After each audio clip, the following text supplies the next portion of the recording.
That was the question. All right. Yes, we're Okay, starting the recording, going live on the face melts. sweet.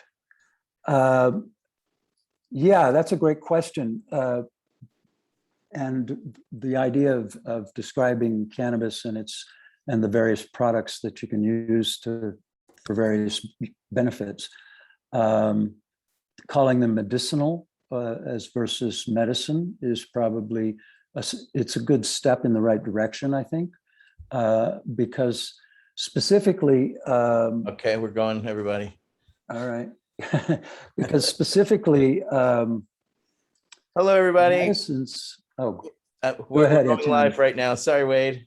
Hi, welcome, everybody. Welcome to the Veterans Action Council.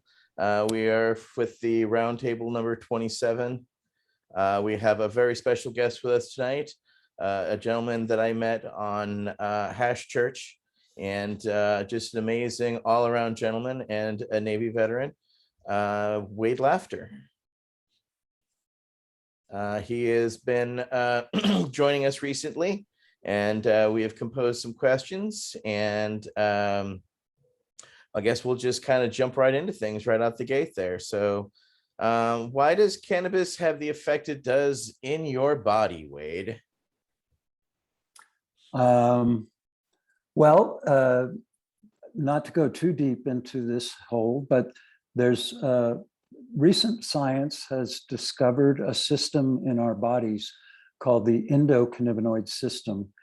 And it's called that because it was discovered as part of the research done back in Prohibitionary era about why cannabis had the effects that it does, and specifically why it was so bad, because it was a Schedule I narcotic. And anyway, Raphael Mechoulam and others in Israel isolated CBD and then THC, and by marking THC molecules and having volunteers who were willing to ingest or take those molecules into their bodies, they found where THC had effects in our bodies. And it turned out that we have cannabinoid receptors, and they're called all of these things because they were just, the system was discovered as part of the research about cannabis and how it affects our bodies. And the endocannabinoid system, we still don't really fully understand the full implications of the endocannabinoid system, but it is basically the regulator that helps, I'm talking to veterans, so we can talk about hierarchies, ranks, if you will. You can start off with cells in our bodies, and each individual cell, most of them in our bodies, have cannabinoid receptors. These are sites on the cells that receive compounds that the cannabis plant makes, as well as compounds that our own bodies make. And that's the real key of why cannabis has the effects that it does. Our endocannabinoid system has three components, if you will. The cannabinoid receptors, and then there's the cannabinoids that our bodies make called endocannabinoids, and then there's enzymes that our bodies produce that break down or metabolize the cannabinoids that our body makes. Otherwise, we'd be running full steam ahead all the time. And to go back to that hierarchy image, and you start off with cells, cells group together, similar cells, to make tissues. Tissues group together to make organs, and organs work together to make systems in our bodies. And the systems of our bodies all have to work together so that we enjoy life and what we call health. And so when you go back to the cellular level, where cannabinoid receptors can be triggered by the presence of endocannabinoids that our bodies would be making if we were enjoying full health, those endocannabinoids, many of us are deficient in them. And the cannabis plant happens to make compounds, CBD and THC are two of them, but there are many others, that happen to very closely on a molecular level mimic the compounds our bodies would be making if we were in full health. And part of why the endocannabinoid system is so important is not only does it help all these cells and tissues and organs all work together and talk to each other, they're the communication system, if you will, but it helps to balance the system so that certain essential functions can happen in our bodies. And the functions of the endocannabinoid system can be briefly summarized by appetite, mood, the ability to forget, particularly traumas, the ability to heal, and to respond to threats, to infection, to disease, or injury. And all of those functions are controlled by this endocannabinoid system that we only discovered 25, 30 years ago. And that system, I feel like most human beings alive today are somewhat deficient in endocannabinoids. We evolved, I'm a science kind of geeky guy, and so I really get the concept of evolution. And when you think back the last 100 years of human beings, we have for years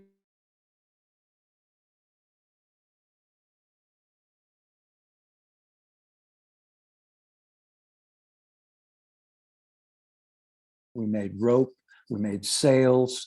The Declaration of Independence, the original copies were written on hemp paper. It was a militarily necessary commodity. There were wars fought over availability of hemp. And I think that over time, like the feed animals that we ate consumed cannabis. I know of farmers who work cows that use hemp to help cows that are struggling in their health. Much cheaper than antibiotics and whatnot, and meantime, good for your cows, and they're more efficient at producing milk, et cetera, et cetera. Well, meantime, we evolved eating whole foods. We didn't, most of everything you go to the store today and find in the grocery store, that's not what we evolved eating. Anything that's in a box or a carton or a 5-minute rice, all of that's devoid of nutrients that I think our bodies count on in order to make endocannabinoids.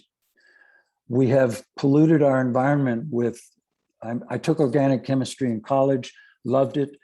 One of the things I've come to realize is one of the miracles of organic chemistry is we've created literally millions of compounds that we've released into our environment. We have no idea how they work or what effects they might have on our systems as well as the environment we live in.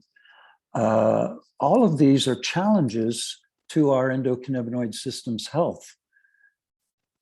Stress is another big impactor to endocannabinoid tone or health. And so I think part of what's happening in our culture today, across our entire culture, is the increase in certain illnesses or disorders that tend not to respond well to the medicines that we have, but do surprisingly respond fairly well to cannabis. That's the right chemistry, the right dose, the right method of getting that dose into your body, the right method of the right frequency of use, et cetera, plays out with benefits that can seem miraculous when you first look at them. I think of some of the seizure disorder kids I've known. One particularly compelling story, a child went from 6 years old, male, having literally hundreds of seizures a day, every day. The condition is diagnosed as Lennox-Gastaut syndrome. And we found a plant, made an oil from it, provided it to the family. Literally on Friday night, after a day of seizing, they gave the first dose to this child. He slept through the night without seizing. They continued to give him doses the next day for 4 months. No seizures. From hundreds of seizures a day to none for months from a plant. And that looks like a miracle, but what you realize at some point as you really dig into what's actually going on was there was some combination of cannabinoids and terpenes, and that particular plant had about 2.5 times the amount CBD to THC. It had beta-caryophyllene, linalool, and come on, another terpene that seemed relevant. That's an example of a most extreme example, if you will, of how cannabis can have effects in the body. But for the general population, and particularly for veterans, many of whom are dealing with injuries and or wounds from their service, be they physical, mental, or emotional, I think it's a crime that those veterans do not have access to information about how the plant might be of help to them, as well as access to the products that can be made from the cannabis plant. And that was a really long-winded rant about why cannabis has the effects that it does in the body. But it really comes back again to the endocannabinoid system and the fact that the endocannabinoids that our bodies would be making to control all of the systems of our body, we're not making due to stress, poor diet, environmental toxins, lack of sleep. The list goes on, but here we are experiencing a number of conditions that do in fact seem to respond favorably to the right chemistry and dose of this plant. So that's kind of where I'm at the moment. I promise I won't always be so long-winded. No, I mean, there's nothing wrong with that. I mean, there's a lot to that. And as you've shown, there's a depth to it. It's not just a surface conversation, because, you know, when I was first getting into cannabis activism, it was, you know, cannabis can save the world.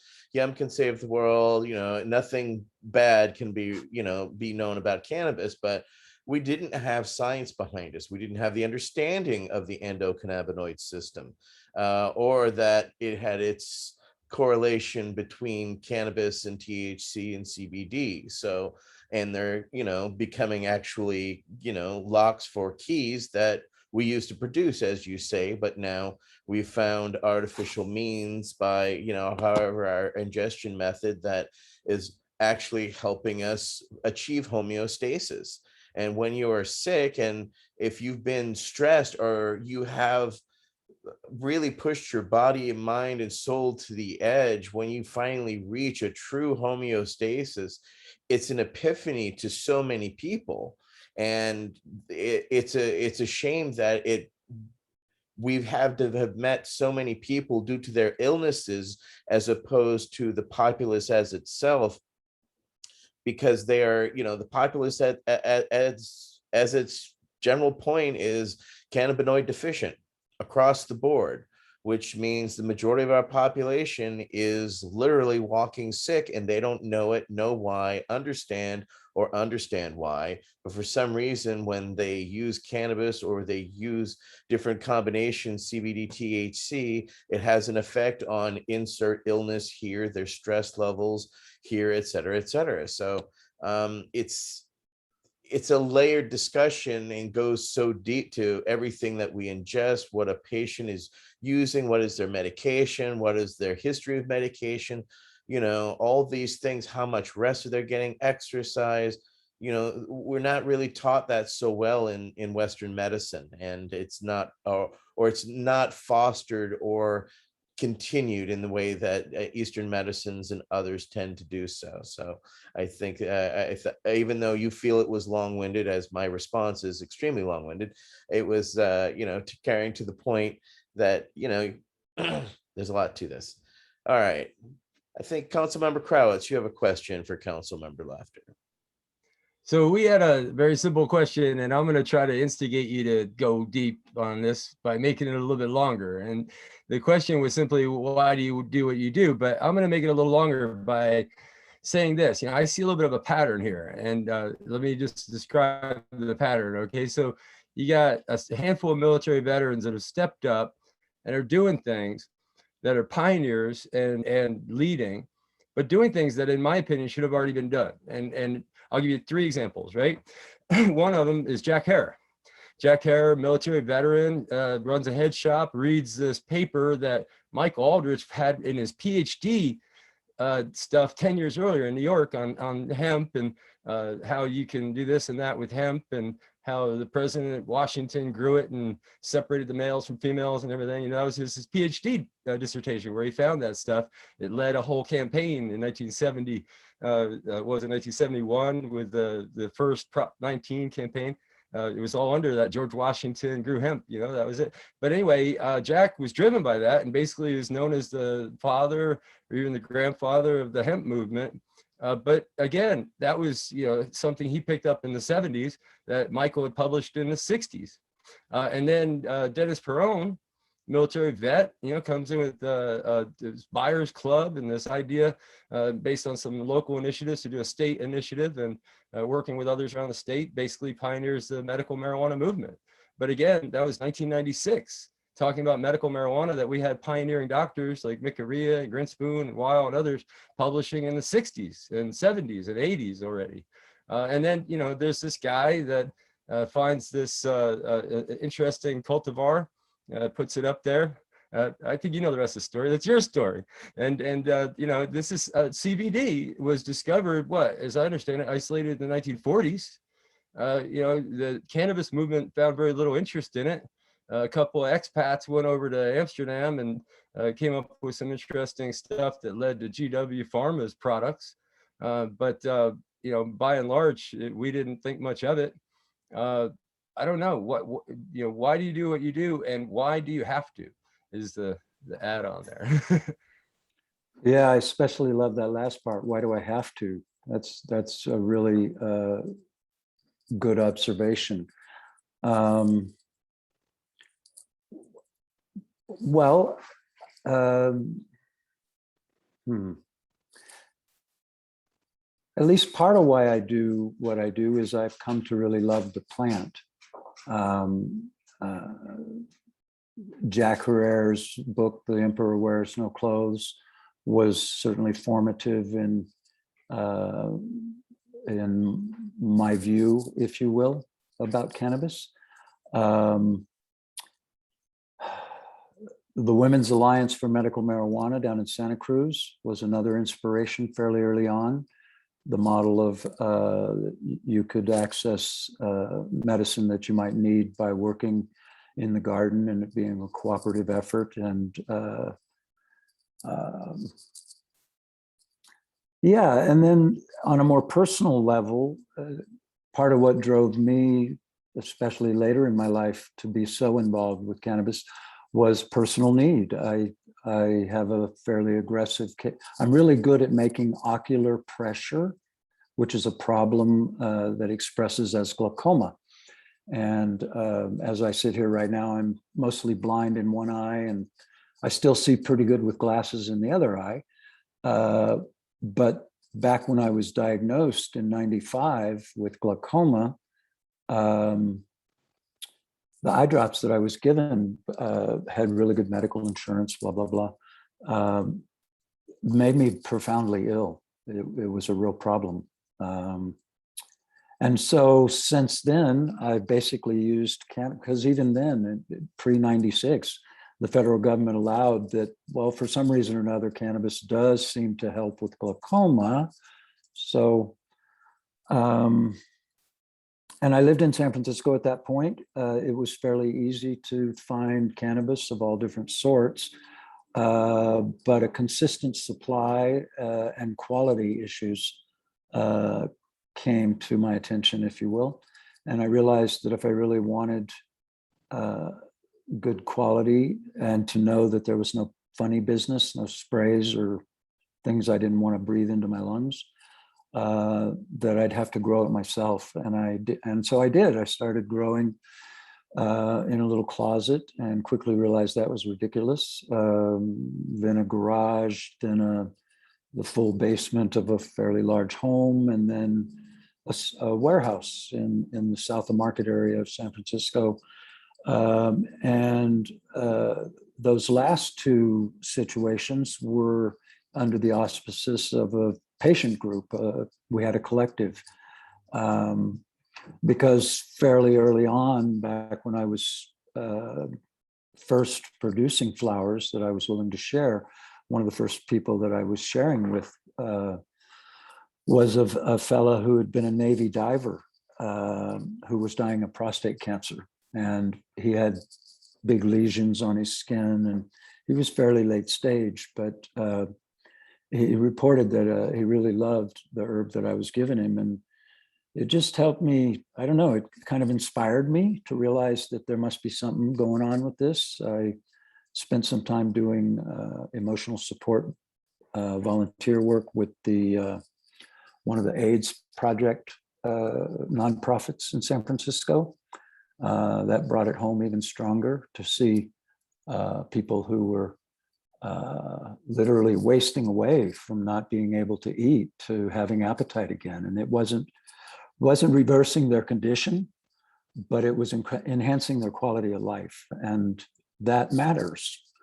And I think the really basic answer to your question, Michael, is I care about people.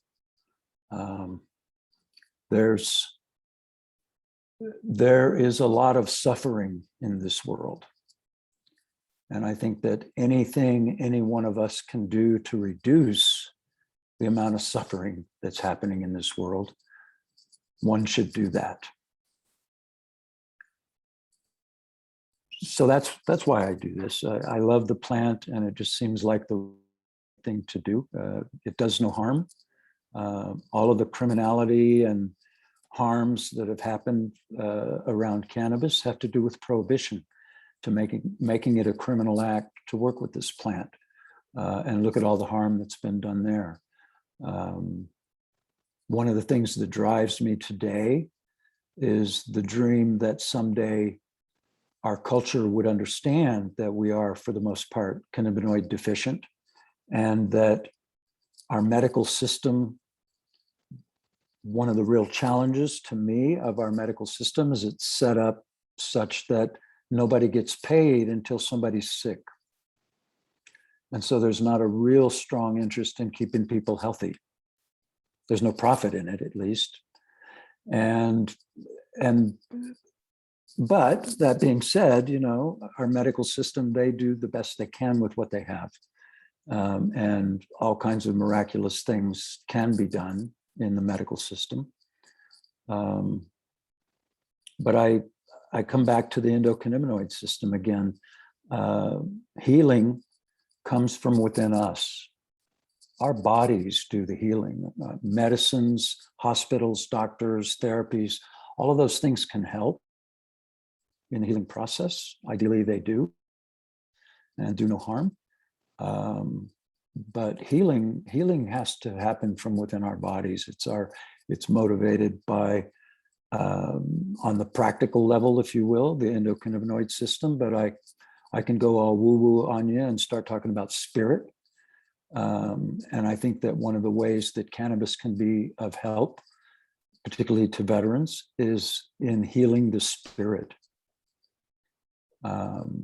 One of the features of military service is you give up your personal identity to a large extent to unit and uniform and country and whatnot.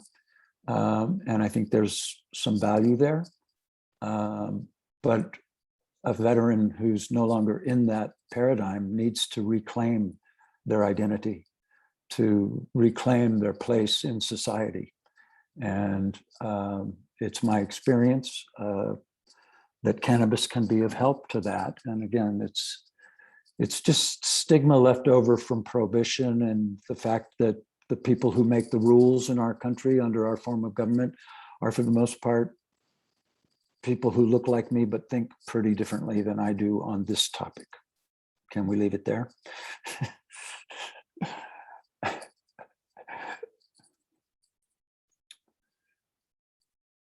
All right. Next question will go to Alex, council member. Thank you, Etienne, and thank you, Wade. My question is, if cannabis is best dealt with as a medicinal herb and it doesn't really fit into the mold of modern medicine, how can we best employ it inside this rigid medical system, especially like the government-run VA system, VA hospital system? Well, you can't basically right now. All of the, particularly at the federal level, I think the VA is really focused on the idea that cannabis could somehow be turned into a single molecule pill that will make it all better. You can look at the Food and Drug Administration in the last couple of years, for the first time in many years, approved a medication called Epidiolex for Lennox-Gastaut and Dravet syndromes, two particularly nasty versions of epilepsy. And Epidiolex is basically isolated CBD in a carrier oil. It's not a great product. The kids I know who qualify for that medication, and it's insanely expensive if some government entity's not paying for it. I think it's $30-some thousand a year. But these kids are being asked to take 2,000, 2,500 milligrams of CBD a day. That story I told earlier about that 6-year-old who went from having 100 or more seizures a day to having none.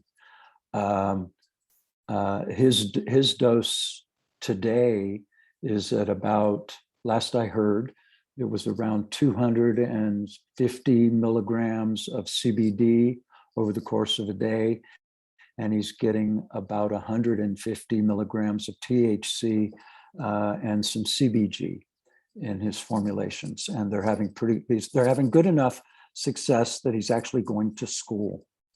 And we've just recently been able, his father has secured permission from the school district. If we can formulate his product into individual doses, the school nurse will give it to him at school. Huge win in California. The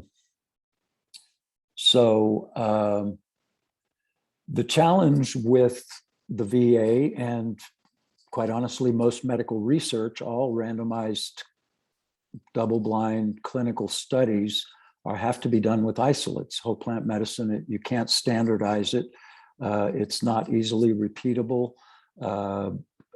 George was talking about having found a cultivar that worked for him in our conversation the other day, and that he was able to get a little bit and then it was gone and it wasn't any more available. And this is an ongoing problem for folks who actually need cannabis. We have to change the rules. We have to change the system.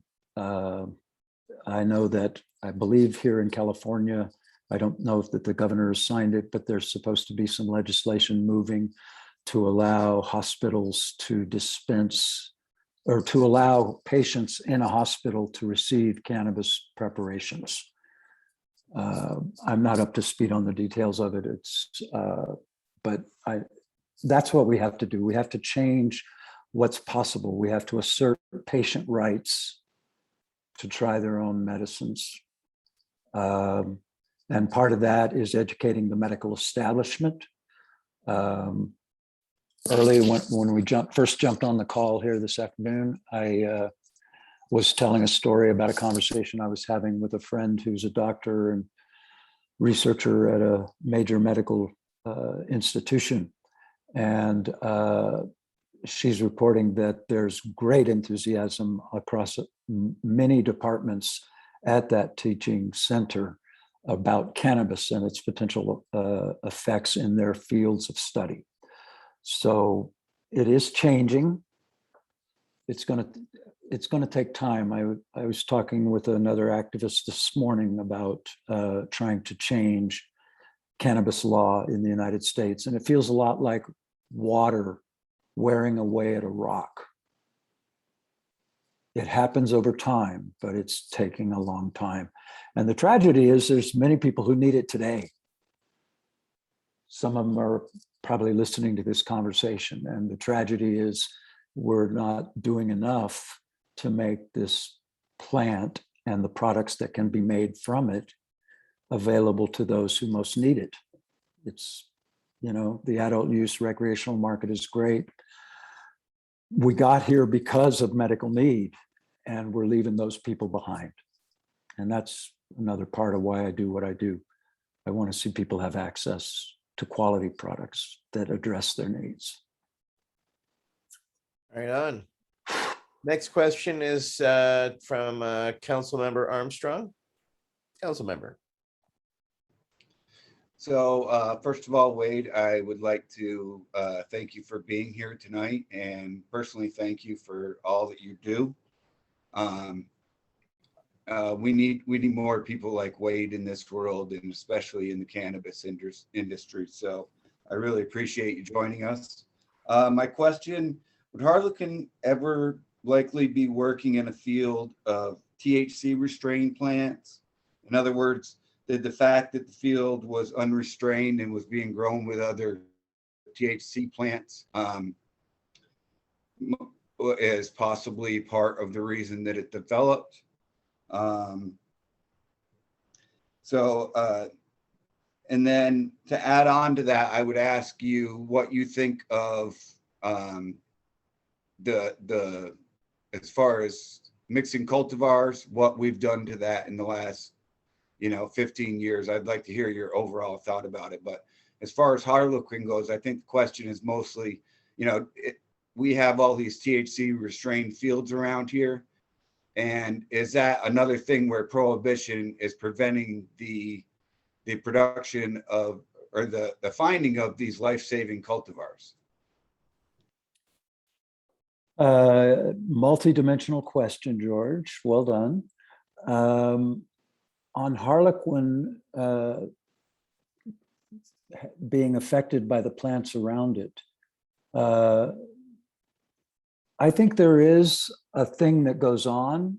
Cannabis is a grass, a weed, if you will, and particularly if its roots are able to mingle with other plants of similar type. I have, in my experience, seen traits move across different cultivars.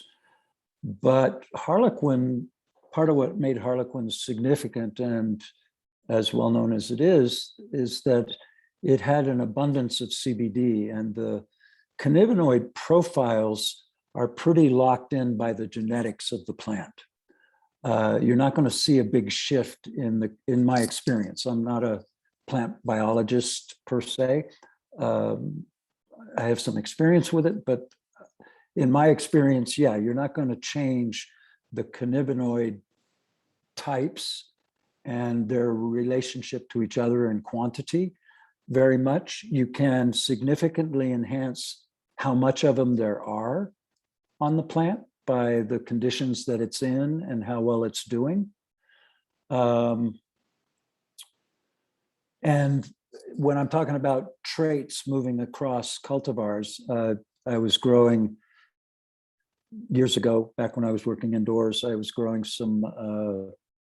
a plant that was dramatically purple in a tray with some plants that typically did not turn purple. And the ones that usually were purple still were purple, maybe not quite as vivid as they normally were, but the other ones definitely took on a purple tint. And they definitely were sharing roots in that bed. It was an ebb and flow type situation. to get geeky for a second, but in a field where you're surrounded by, I think what you mean by THC deficient fields is hemp fields, right? One of the things that I have a lot of issues about hemp, but one of the things I like about hemp is there's a lot of work being done to find new cannabinoids in the cannabis plant, in the hemp space. And that's good, because I think that the cannabinoid, it's not just about CBD or THC. I think there's some other things going on in this plant that will turn out to be really important. And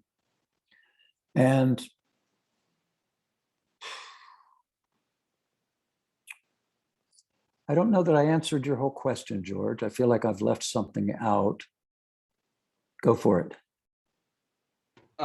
Yeah, I think what you left out is just the part that I added on at the end. You explained very well about Harlequin and its relationship with the plants around it. But what do you think about, where America and California basically has taken these plants and crossing the genetics and as we all know, you get a good cross, it produces a lot of medicine. And in our medicinal world, that's what you end. So you end up getting a bunch of crosses of this one plant that happens to cross well with other genetics. And so I just, big picture, what do you think about, the genetics that we're doing?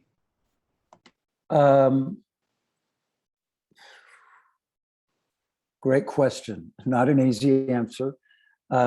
I'd almost have to say, I'd like to talk about type 1, type 2, and type 3 cannabis. The type 1 cannabis is primarily THC, and there's an amazing diversity of those plants out there in the world, and more of them being created every day.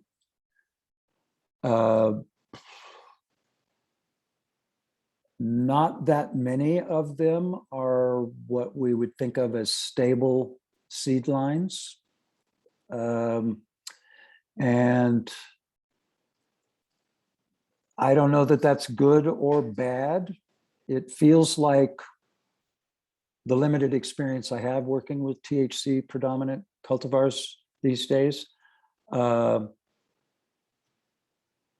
vital, strong versions seem to be a little harder to come by, but that, again, I limited contact there for me personally.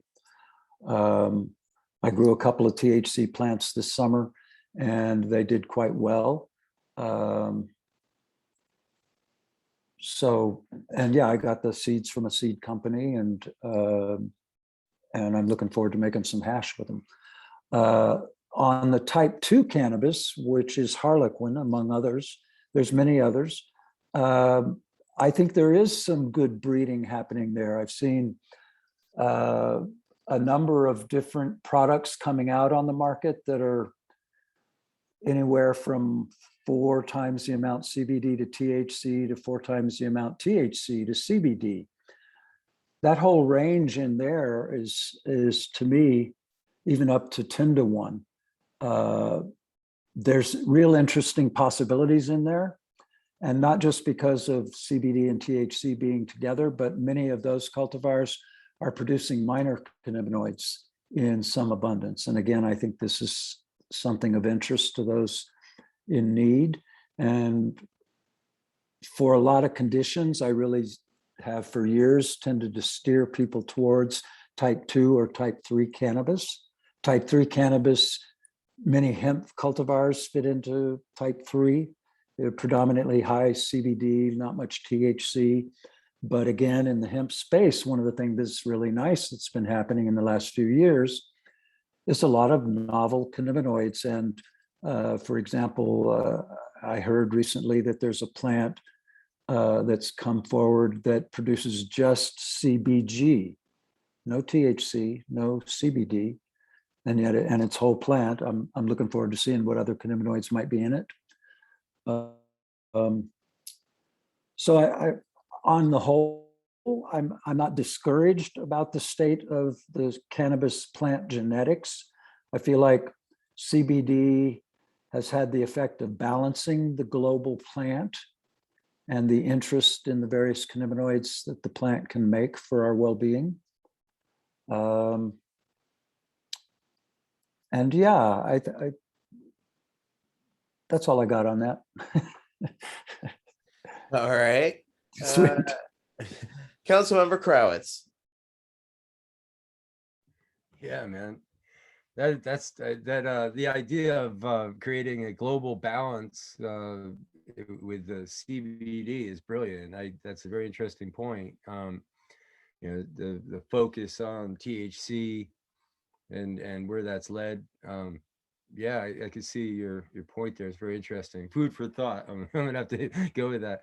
But I wanted to run it a little bit further down the rabbit hole on a side point of that last question, which is it's something, again, back to Jack Herer. You know, we had talked about the THC levels of hemp, and he was railing about the low THC hemp that they were doing in Europe. That I guess it's a point. I don't know, whatever it is. It's less than 1%. I think they got to do 0.2. Yeah, it's way under 1% hemp. And 0.03. What he was saying was just environmentally, and in terms of how many pesticides he needs and things like that. He was saying something along the 2.5% THC was more appropriate. When I've looked at it, it seems like, just if I were to just draw an arbitrary line based on something that made sense to me, it would be 5%, because under 5% really isn't of much interest to people that want to smoke it, but yet it doesn't really restrain farmers that are growing hemp. It seems to be a range that they can work in. And my concern is that what we have here in US federal law is 0.3%, I think it was, THC. So that restricts the cultivars very, very strongly that they can play with out there in the field. Somebody recently brought up the fiber. I don't know, how accurate this is, but it's something that they had researched led them to believe that you couldn't really do a very good fiber crop with such a low THC number, which wouldn't surprise me given these facts. So yeah, just I don't know, just so I can put that out there for you to comment on. I mean, it goes to that, could you have ever even discovered a Harlequin under those circumstances? Would have ever even been discovered? Yeah. Yeah, I don't think that it would have. It's I'm going to circle back to something you started off with, Michael, about hemp. To me, one of the real tragedies of what happened with the Farm Bill was deciding that industrial hemp would be defined by how much of a certain specific cannabinoid might be present in the plant. It would have made much more sense to define industrial hemp as any plant producing less than 5% total cannabinoids, whatever. And now you're growing cannabis hemp for fiber, for hempcrete, you're not mining cannabinoids. And that's really what we've created by this artificial, non-biological, non-botanical definition of hemp, making it based on one specific cannabinoid. It's part of why the Delta 8 thing is such a headache nightmare going on right now. But that would involve, undoing or changing federal law, which, as you guys know better than I do, is quite a challenge. But it's a shame. And meantime, yeah, if I was a THC farmer working indoors in a warehouse and got those original seeds, hoping for a cultivar that would be a beautiful hash maker, because I like hash. I like to smoke hash. It's really my preferred method of ingestion. And yeah, so, I was seeking THC experience, and my patient group, for the most part of how the Harlequin is a jokester, it's from an opera many, many years ago. And yeah, the court jester was the Harlequin. and it had a multicolored costume and it played jokes all the time. And this plant played jokes on me. I thought I had a great THC rich, hash producing, vital, beautiful mother plant going. And I had, for the first time ever, patient group members bringing back product we'd given them because it wasn't giving them the effects they were hoping for. And I thought I'd made a huge mistake. And the one person who reported that his pain was eliminated, it was really dramatic to him how much difference it made when he smoked a joint of this stuff that he didn't like. That was the other interesting thing. He was bringing it back because it didn't get him stoned, but he also noticed that it happened to not, his pain went away. So if it had been in a field of hemp, no, it would have just gone to biomass. But as it was, I thought I had a special thing that was going to help me make great hash. And so I was I was providing it to my patients, and they were bringing it back. Yeah, it would not have been found, I think, on a hemp farm. It might have been if somebody had really been paying attention, but in a hemp field, you've got hemp farmers grow acres of seedlings. It's hard to pick one out of a whole bunch that stands out like that. So, yeah, I don't think Harlequin would have happened had she showed up in a field instead of in a little warehouse in San Francisco. Alex, you have a question. Thank you, Etienne, and thank you again, Wade. This is another one of those multi-part questions. You can pick as much or as little of you'd like to speak on. So you were just talking on the various type 1, type 2 types of cannabis, and that's what I was thinking about. So what role do you believe strains like Harlequin and just cannabis products and flowers with different cannabinoid ratios other than type 1, what role do you think those will play? Like obviously for nerve pain and other things, there's definitely efficacy there. And do you think more consumers and patients will start finding that they enjoy cannabis with these ratios as things become more mainstream and they're made more available in more markets? Well, great question, Alex. I hope so. I'll say it like that, because what's true is our culture, and for the most part, many people, most people who consume cannabis today are doing so because it gets them high, and they like that. And I'm not here to judge that. I happen to enjoy it very much myself. But I also have had the opportunity to experience different kinds of cannabis and to realize that when my back is hurting, that getting high, especially getting really high, might not be the best answer.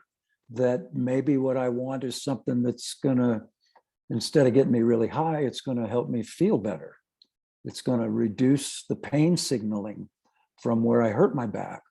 It's going to relieve some of the pain or anxiety, the anxiety really that's going on in my head about, oh hell, my back hurts again.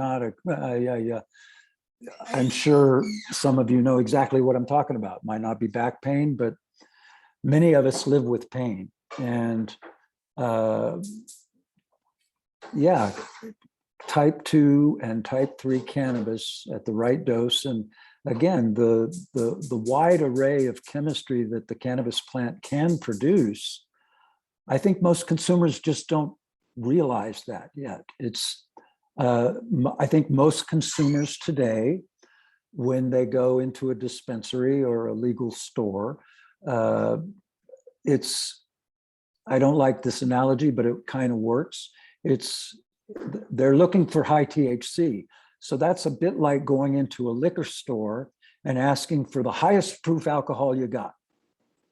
Give me your 190 proof grain alcohol. Well, most people don't want that, but that's what 33% THC flowers are like. I mean, it's a poor analogy because alcohol and cannabis are not the same thing.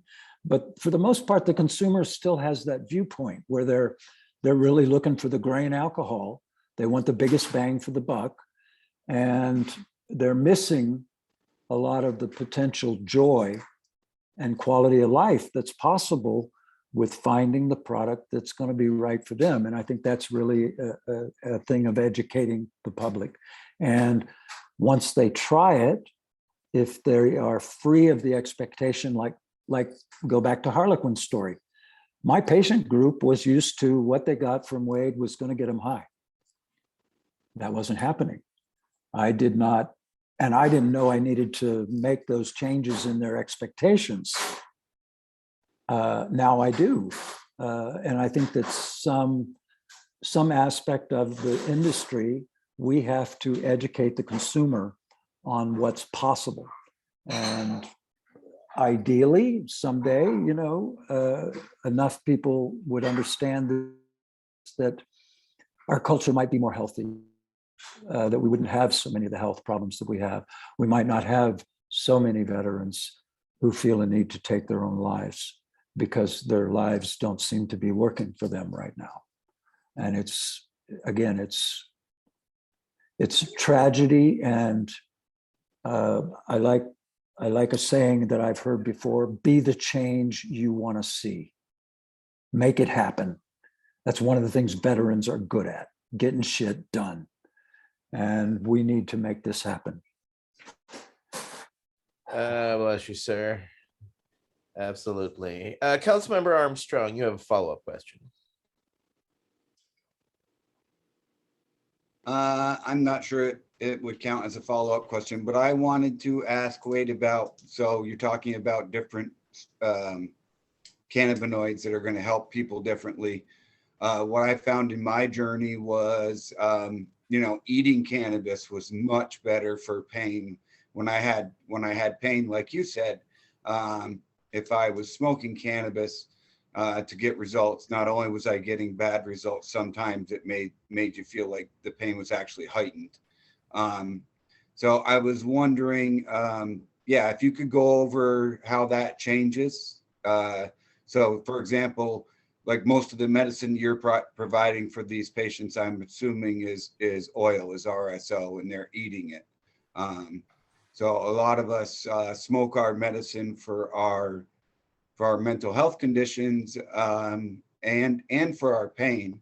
But I found certainly that eating high THC, even though it doesn't really get me high, like really does the job for pain. So long-winded question, if you could just cut into it in some way.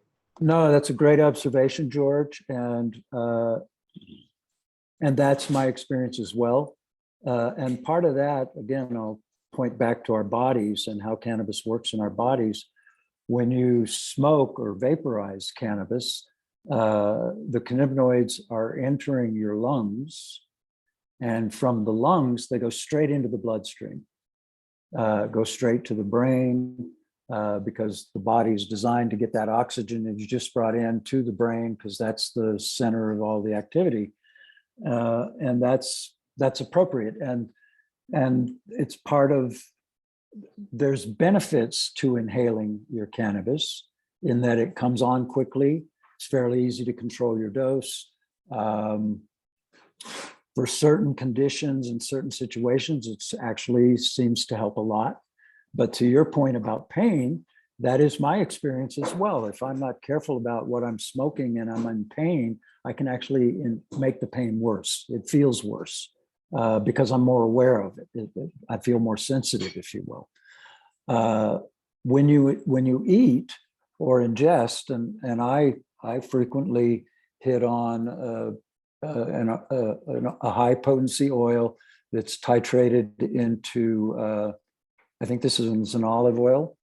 It has a little more CBD than THC, but I consume half a dropper full of that a couple times a day because it helps me feel good. It tones down the pain signaling that I rode motorcycle when I was younger. I'm a farmer. I work pretty hard. I like getting stuff done. And yeah, sometimes I pay the price in terms of my body just doesn't feel that. I feel a little bit like the Tin Man from The Wizard of Oz. And a little bit of oil goes a long way for me. I can move easier. But edibles and sublingual tinctures, because you're ingesting them, they go through a different metabolic pathway from the gut. They go into the bloodstream and then immediately to the liver. And the liver changes delta-9 THC into 11-hydroxycannabinol or something to that effect, 11-hydroxy. 11-hydroxy metabolite. Thank you, sir. Yeah, 11-hydroxy has much more profound physical effects than it does mental or emotional effects. At really high doses, it can be pretty debilitating. Most everybody who's been in cannabis very long has a story of somebody they know or maybe themselves. They ate a cookie or a brownie and it was a really good brownie, so they decided to have a couple more with some ice cream. And they had a really horrific night. It happens, and that's an overdose. But at small doses, the right dose for your needs, it's really the way to go. Ingesting cannabis at small doses, finding the sweet spot, the dose, the method of getting it into your body that works for you, you can see pretty dramatic benefit on pain. We've seen a lot of folks reduce their need for opioids and or eliminate them. There's science being done in clinical studies that suggests this is a pretty strong correlation about cannabis use, giving people the opportunity to voluntarily decrease their opioid use. I've heard more than a few folks about that. And circle back to the story I told in our first meeting, the fella who pointed out that Harlequin made his pain go away said something that really struck me. He said, I've been in and out of opioid rehab a bunch of times, Wade. I got access to all kinds of great drugs, legal and illegal. I can get as fucked up as I want. None of them make the pain go away. They make it so I don't care that I'm in pain, but they don't make the pain go away. When I smoke a joint of this, the pain goes away. What are you doing to it? And so that's really a, sort of the lodestone, if you will, of what drives me, that recognition that finding the plant, finding the chemistry, the product, the way of getting it into your body, the dose, the frequency of use that works for you can in fact provide pretty amazing benefits for very little in the way of adverse side effects. I mean, especially when you start looking at some of the pharmaceuticals that get recommended as an alternative for our condition. Oy. Yeah, it's going to be like that sometimes, You have a lot of knowledge and a lot of experience, and, we thought about these questions a little bit, we tried to pull this out of you. Council member Kendra has joined us, and she has a question. Hi, sorry, I was listening the whole time. I just wasn't visible. What do you think about high CBD hash? It's not common from what I've been told. The CBD strains don't wash through. They don't wash well. Yes, that's something I recently learned from one of the guests y'all had on your roundtable a little while back. Marcus Richardson talked about how the trichomes, the beautiful mushroom-looking picture that's over Etienne's shoulder there is a trichome, and it's a specific type of trichome that's predominantly where THC is found. And those kind of trichomes break off or wash off of cannabis plant material fairly readily under what I think of as mechanical separation. You can dry sift it, you can water wash it with ice. But CBD is predominantly found in trichomes that are more shaped like a plaque that's kind of stuck to the plant surfaces as versus a mushroom that grows out of a plaque. And so, yeah, I never saw real good results in terms of yield from the various CBD plants I might have tried to make hash from. But they do wash real well in high proof cold ethanol. They dissolve pretty readily under those conditions. And then you can extract the alcohol off and you end up with RSO, as it's referred to. I prefer the term full extract cannabis oil or FECO, but much respect to Rick Simpson for putting forth that concept. Because yeah, it's a lot what we do. We work with highly potent oils. Ideally, they've been tested. We titrate them down to suit them. Do at home. Enough plant material to make it worth. That's another reason that I'm a big fan of folks having the opportunity to grow their own. And if your local jurisdiction doesn't allow it, there's your opportunity for political activism. Get in there and change the rules. I'll mute. All right, let's see. I have a question that came from one of our council members who's not here tonight. His name is Eric Stamper. And how can you determine the right dose for our bodies? And any testing or technology available to the individual?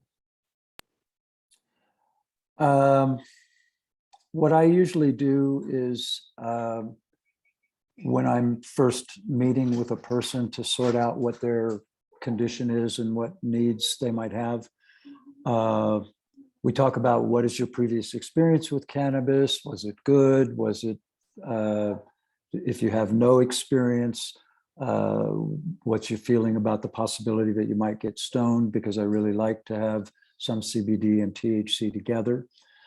Almost always, especially if a person is new to cannabis, because we're working with ingesting as versus smoking, I spend some time making sure they understand how to dose the preparation that we've made for them. And it almost always, especially if they're new to cannabis, it'll be a fairly weak titration or dilution of that high potency oil. And we'll start off with literally a couple of drops.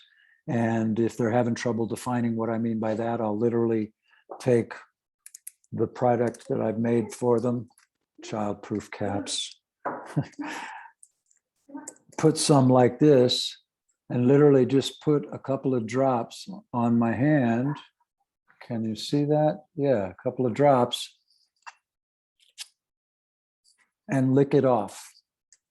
Hold it in your mouth. Don't swallow, just hold it. Savor the taste. Hopefully you like the taste. Has a peppery sort of lovely flavor. And then make sure they understand, don't do that again for hours.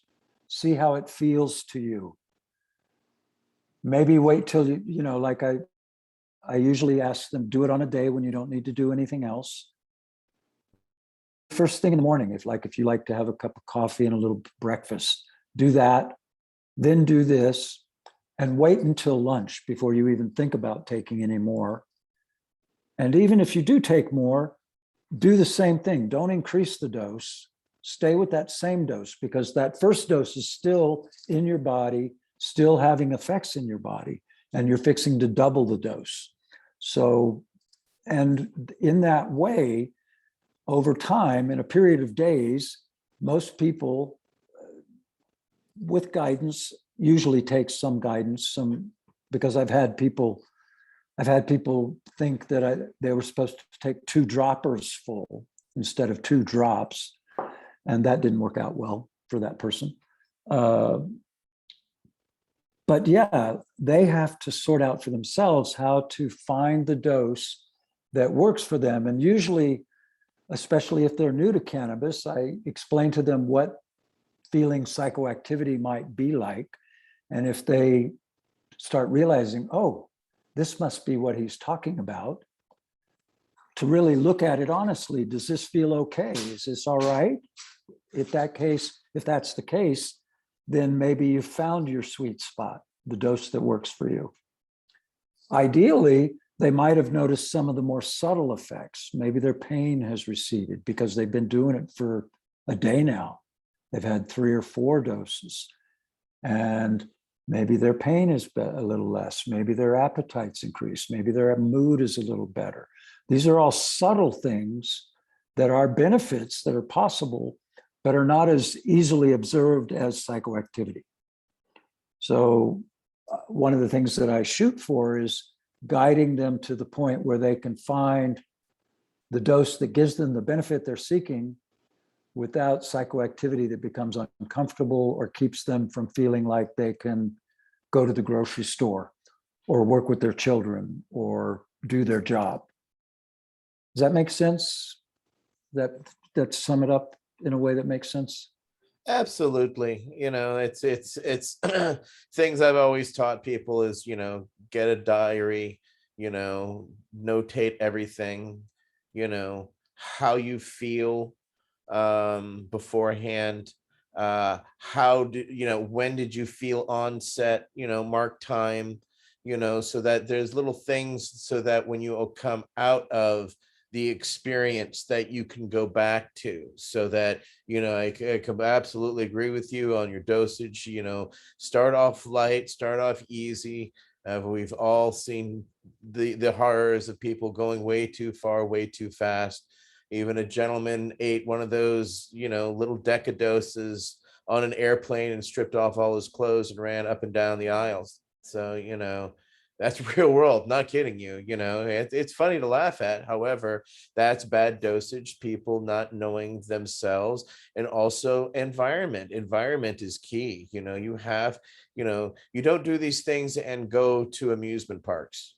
You can, but you had better be very experienced. It's not for the novice. This is healing, this is medicine. So do it at home, do it in safety, but document it, because that documentation you can take to your therapist, your doctor, and you can start building therapy around your usage as you find it. But what do you find with certain genetics that there is a certain aspect of titration or acclimatization after a certain amount of time, that possible rotation of different types of cannabis may be effective in certain therapies, Wade? Let me start off by saying, I'll get to your question in a second, but your point about journaling, keeping a written record of what's going on and your experience, is a really, really, really good suggestion. Because, well, it is. I'll leave it at that. It's an excellent suggestion, and it's something that more folks could benefit from doing. It's something that we encourage folks to do, especially when you've got profound issues. And to your question, give it to me again, please. Sorry. I think I forgot my question too. Sorry, I was just medicating there. People getting acclimated. Yes, right? acclimatization after a certain Right. amount of time of usage, acclimatization can matter, which is why we teach people how to rotate certain genetics into their fields and operations, because after a certain amount of, as the basic psychology of cannabis, a neophyte user who is just starting into cannabis, if you look at it at a 30-day span, that first 7 to 10 days, psychologically, they're going to get as high as they're going to get if they're going to have some sort of reaction. Then afterwards, it starts tapering back to their regular cognitive level. However, I've known when I have grown one specific genetic in a garden, and that's all I had, I noticed after a month or a month and a half or so, for some reason, it doesn't have the overall profound effect. So teaching people to search for multiple cultivars that they respond to positively is something that I recommend to people. Do you agree with that assessment, or what are your thoughts on the matter and your experiences, especially with those that have severe illnesses? Do they not acclimate, or do they arrive at an acclimatization as well? Great question.